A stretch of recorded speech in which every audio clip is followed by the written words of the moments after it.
Bwana, nikukaribishe tena wewe ambaye unaendelea kufuatilia habari za kimichezo kutokea hapa.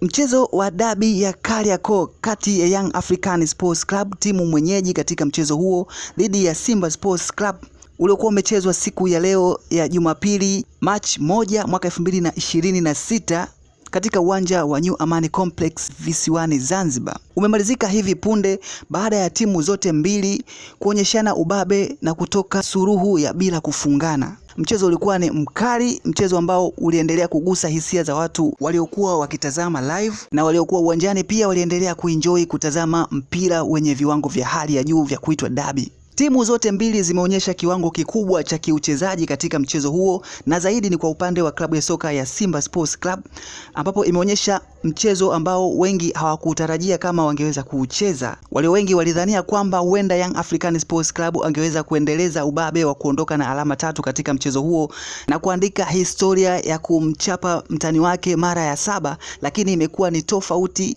Simba Sports Club imeweza kujitetea. Ni kwa vile tu Young African pia ni timu kubwa imeweza kuzuia, lakini mashambulizi yalikuwa yakitoka kwa upande wa Simba Sports Club yalikuwa ni makubwa ambayo yangeweza kuwafanya waondoke na ushindi katika mchezo wa siku ya leo. Mchezo wa leo wa dabi ya Kariakoo kwa upande wa klabu ya soka ya Young African Sports Club iliweza kumkosa nyota wake Pacome Zouzoua baada ya kuwa amepata majeraha, hakuweza kuingia uwanjani, na pia Clement Mzize hakuweza pia kuonekana katika listi ya kikosi ambacho kimepangwa na kocha kuelekea katika mchezo wa dabi ya siku ya leo. Kwa upande wa klabu ya soka ya Simba Sports Club, aliweza kuwa nje ya kikosi takriban michezo miwili iliyopita Jonathan Soa kwa kosa ambalo alilifanya la kutokuwa na nidhamu na kuondolewa katika kikosi cha klabu ya soka ya Simba Sports Club. Bado wababe hawa wataendelea kutafutana na bado wana nafasi nyingine kukutana katika michuano ambayo inaendelea ya NBC Premier League Tanzania na michezo mingine ambayo inashiriki timu ya Simba Sports Club pamoja na Young African Sports Club